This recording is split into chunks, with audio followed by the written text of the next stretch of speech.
Hello friends, இன்றைக்கி நம்ம சேனலில் என்ன பார்க்க போகிறோன்னா ஒரு முக்கியமான ஜோதிட தாள்களையும் ஒரு அதிரடியான ஆன்மீக பரிகாரத்தையும் இந்த வீடியோவில் பார்க்க போகிறோம். ஸோ பார்க்குறதுக்கு முன்னாடி எதை பற்றி இதை பார்க்க போகிறோங்கிறத வாங்க இன்ட்ரோவில் பார்க்கலாம். ஜனவரி 12க்கு பிறகு ஒவ்வொரு ராசிக்காரங்களுக்கும் தலையெழுத்து மாறப்போகுது. காரணம் என்னன்னா, தையானது பிறக்க இருக்கு. ஸோ தை பிறந்தா வழி பிறக்கும் அப்படிங்கிற பழமொழி எல்லாருமே கேள்விப்பட்டிருப்போம். அந்த பழமொழிக்கு உரிதாக கிரகங்களால் உங்களோட ராசிகளுக்கு என்ன நடக்குங்கிறத இந்த வீடியோவில் சொல்ல போகிறேன். அதில் இன்னைக்கு இந்த வீடியோவில் ரிஷப ராசிக்காரங்களுக்கு ஷேர் பண்ண போகிறேன். ரிஷப ராசியில் பிறந்த நேயர்கள் இந்த ஒரு வீடியோவை ஸ்கிப் பண்ணாமல் பாருங்கள். உங்கள் ராசி நட்சத்திரத்துக்கு என்ன மாதிரியான பலன்கள் கிடைக்கும் அப்படிங்கிறத தெரிஞ்சு அதற்கேற்ப நடந்து பயன் பெறுங்க. அதே போல் இந்த தை உங்களுக்கு சிறப்பான தையாக அமையறதுக்கு ஆன்மீக ரீதியாக ஒரு பரிகாரமும் செய்யணும். அது என்ன பரிகாரம், அதை செய்கிறதுனால எப்படி உங்களுக்கு வளம் உண்டாகும் அப்படிங்கிற அந்த முக்கியமான தாள்களையும் இந்த வீடியோவில் உங்களுக்கு சொல்ல போகிறேன். ஸோ இந்த ஒரு வீடியோவை ஸ்கிப் பண்ணாமல் ஃபுல்லாக பாருங்கள். அப்போ தான் நான் என்ன சொல்ல வரேன் அப்படிங்கிறத உங்கள் ராசிகளுக்கு தெரிஞ்சு அதற்கேற்ப நடந்து பயன்பெற முடியும். ஃபர்ஸ்ட் ஆஃப் ஆல், தை பிறக்கிறதுக்கு முன்னாடி ஒரு சில முக்கியமான விஷயங்களை நீங்கள் தெரிஞ்சுக்கணும். தை பிறக்கிறதுக்கு முன்னாடியே மார்கழி கடைசியாக உங்கள் மனசில் இருக்கக்கூடிய அழுக்கை எல்லாமே அகற்றிக்கிட்டு சுத்தமான மனநிலையில் இருக்க முயற்சி பண்ணணும். நம்ம நினச்சா கண்டிப்பாக முடியாதது எதுவும் கிடையாது. போட்டி பொறாமை இந்த மாதிரிலாம் இல்லாமல் மனதை ஒருநிலையாக சாந்தமாக வைத்துக்கிட்டு அதற்கு ஏற்ப நீங்கள் செயல்பட்டிங்கனாவே நிறைய பாசிட்டிவான வைப்ஸ் உங்களுக்குள்ளே உண்டாகும். அதனால் ஃபஸ்ட்டு அதை ஃபாலோ பண்ணுங்கள். சரி, இப்போ கிரகநிலைகளால் உங்கள் ராசியை சேர்ந்தவர்களுக்கு ஃபஸ்ட்டு பலன் என்ன கிடைக்கும் அப்படிங்கிறத பார்க்கலாம். அதுக்கப்புறம் உங்களுக்கான பரிகாரத்தை இந்த வீடியோவில் அதிரடியாக பார்க்கலாம். வாங்க. ரிஷப ராசிக்காரங்க கார்த்திகை 2, 3, 4 பாதங்கள், ரோஹிணி மிருகசீரிட 1, 2 பாதங்களில் பிறந்தவங்களுக்கு நான் சொல்லக்கூடிய இந்த கணிப்பு கரெக்டாக இருக்கும். ஸோ ரிஷபராசி இந்த நட்சத்திரத்தில் பிறந்தவங்க வீடியோவை ஸ்கிப் பண்ணாமல் பாருங்கள். முதல்ல கிரகநிலை உங்களுக்கு எப்படி அமைஞ்சிருக்கு அப்படிங்கிறத சொல்லிடுறேன். அதை முதல்ல தெரிஞ்சுக்குங்க.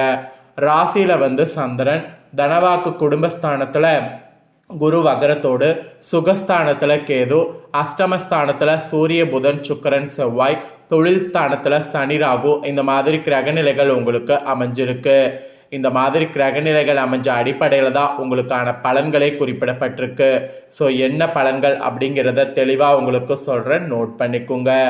நேரத்தை உயிருக்கு சமமாக மதிக்கக்கூடிய ரிஷபராசி அன்பர்களே, நீங்கள் தனியாக இருக்க விரும்பாதவர்கள். இப்படி இருக்கக்கூடிய உங்களுக்கு இந்த மாதம் ஜனவரி 12க்கு மேலே எந்த ஒரு காரியத்திலையும் சரியான முடிவுக்கு வர முடியாமல் இருந்த தடுமாற்றங்கள் நீங்க போது. மற்றவர்கள் வகையில் கருத்துக்களை ஏற்றுக்கொள்ள முடியாத நிலை உண்டாகி அவர்களோடு பகை ஏற்படலாம். ஆனால் சாமர்த்தியமாக எதையும் சமாளிக்கக்கூடிய துணிச்சல் உங்களுக்குள்ள வரும். பணவரவு நீங்கள் எதிர்பார்க்காத அளவுக்கு திருப்தி தரும். எதிர்ப்புகள் முற்றிலும் குறையும். ஸோ அதனால் பெருசாக நீங்கள் கவலைப்பட வேண்டிய அவசியம் இல்லை.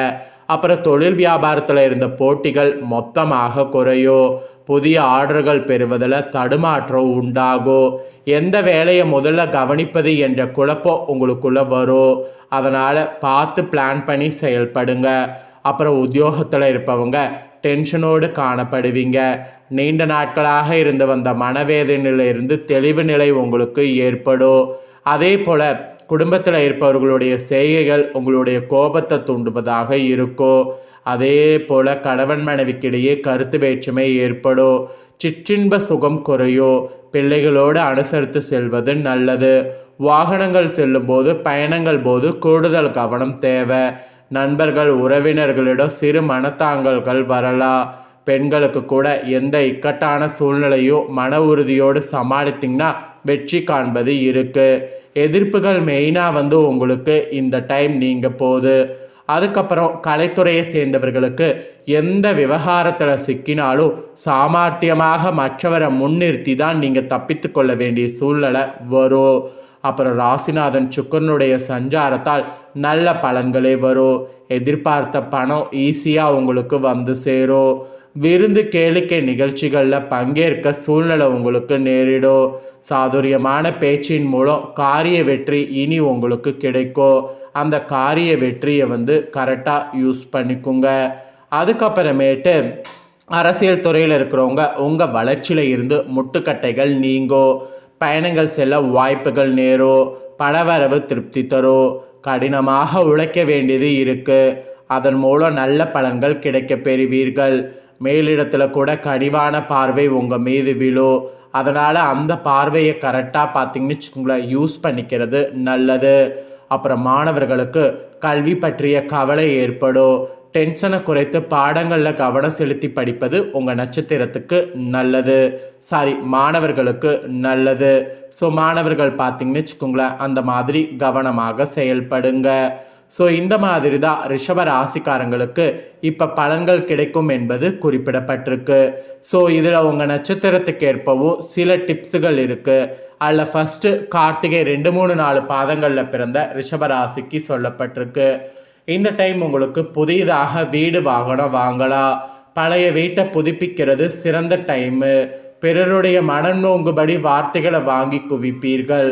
உங்களை விட்டு பிரிந்த நண்பர்கள் ஒன்று சேர்வார்கள். அதனால் கொஞ்சம் ஜாக்கிரதையாக இருக்கிறது நல்லது. அப்புறம் ரோஹிணியில் பிறந்த நட்சத்திரத்துக்கு சொல்லப்பட்டிருக்கு. இந்த டைம் தொழில் வியாபாரம் முன்னேற்றமாக நடக்கும். லாபமானது அதிகரிக்கும். புதிய தொழில் தொடங்கலாம். கூட்டு தொழிலில் லாபமானது கிடைக்கும். நம்பிக்கை உகந்தவர்களாக பழகுவார்கள். வரவுக்கு தகுந்த செலவை ஏற்படுத்தி கொள்ளணும். வரி செலுத்துவதில் முறைகளை பின்பற்றணும். வேலையாட்கள் சில பிரச்சனைகளை ஏற்படுத்தலாம். ஸோ கவனமாக இருக்கிறது நல்லது. அப்புறம் மிருகசீரிட 1, 2 பாதங்களில் பிறந்தவங்களுக்கு சொல்லப்பட்டிருக்கு.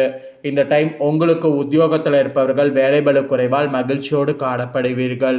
எதையும் செய்து முடிக்கக்கூடிய சாமர்த்தியம் ஏற்படும்.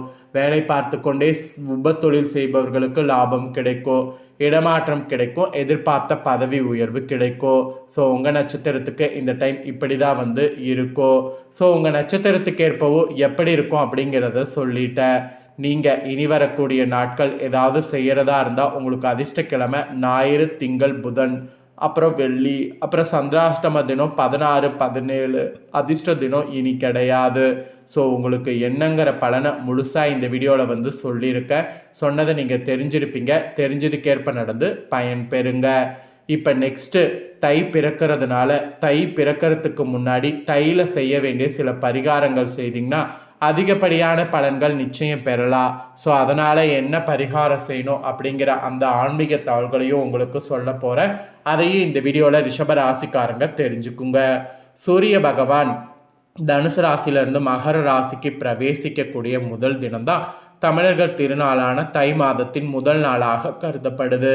இந்த தை மாதம் சுபகாரியங்கள் அனைத்துமே செய்வதற்கு ஏற்ற ஒரு மாதமாக திகழ்கிறது.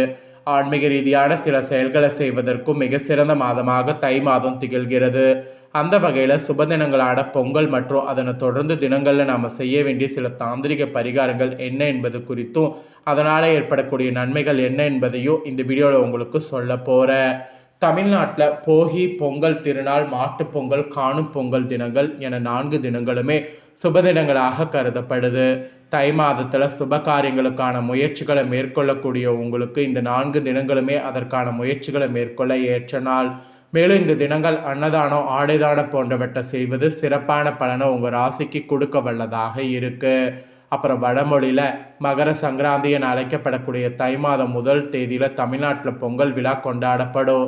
இந்த பொங்கல் தினத்தில் சில ஆன்மீக பரிகாரங்களை நீங்கள் செய்வதால் இந்த வருடம் முழுவதும் உங்களுக்கு நன்மையான பலன்கள் கிடைக்கும்.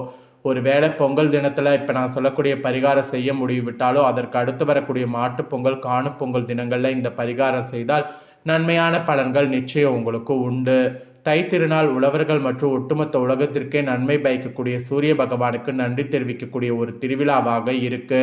இத்தகைய சிறப்புமிக்க பொங்கல் தினம் மற்றும் அதை தொடர்ந்து வரக்கூடிய மாட்டுப் பொங்கல், காணும் பொங்கல் தினங்களில் அதிகாலையில் எழுந்து குளித்து முடித்துவிட்டு சூரியன் உதிக்கின்ற போது சூரிய ஒளி நம் மீது படும் வகையில் அமர்ந்து சிறிது நேரம் தியானம் செய்வது நல்லது. இதனால் நமது உடலில் தங்கியிருக்கக்கூடிய சூட்சமமான எதிர்மறை ஆற்றல் நீங்கி தோஷங்கள் கழிந்து உடல் மற்றும் மன ரீதியான ஆரோக்கியம் மேம்பட உதவும். அப்புறம் பொங்கலுக்கு மறுநாள் வரக்கூடிய மாட்டுப் பொங்கல் தினம் உழவர்களுக்கு உறுதுணையாக இருக்கக்கூடிய மாடுகளுக்கு நன்றி தெரிவிக்கக்கூடிய ஒரு தினமாக இருக்கு. ஸோ பசுமாட்டில் தேவர்கள் வாசம் செய்வதாக ஐதீகம். எனவே இந்த மாட்டுப் பொங்கல் தினத்தில் பசுமாடுகளுக்கு விருப்பமான உணவுகளை வழங்கி அவற்றின் ஆசிகளை பெறுவது நல்லது. அதுலேயும் குறிப்பாக அகத்திக்கீரை, அருகம்புல், வாழைப்பழம் போன்றவற்றை பசுமாடுகளுக்கு உண்ண கொடுத்து அவற்றை தொட்டு வணங்குனீங்கன்னா குலசாபங்கள், முற்பிறவி பாவதோஷங்கள் போன்றவை நீங்கும்.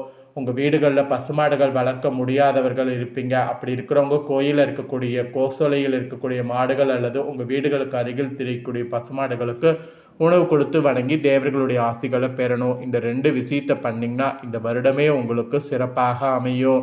ஸோ அதனால் இந்த 2 விஷயத்தை மறக்காமல் செய்திடுங்க. ஸோ இந்த முக்கியமான தகவல்களை நீங்கள் பார்த்து பயன்பெறுவது போல் உங்கள் ஃப்ரெண்ட்ஸ் ஃபேமிலி இருக்கவங்களும் பார்த்து பயன்பெறணும்னு நினச்சிங்கன்னா வீடியோ ஷேர் பண்ணுங்கள். அவங்களும் பார்த்து பயன்பெறட்டும். இதே போல் புதிய தகவல்களை தெரிந்து கொள்ள மறக்காமல் சேனலை சப்ஸ்கிரைப் பண்ணுங்கள். நெக்ஸ்ட் இதே போல் சுவாரஸ்யமாக வேறு வீடியோவில் சந்திக்கிறேன். நன்றி.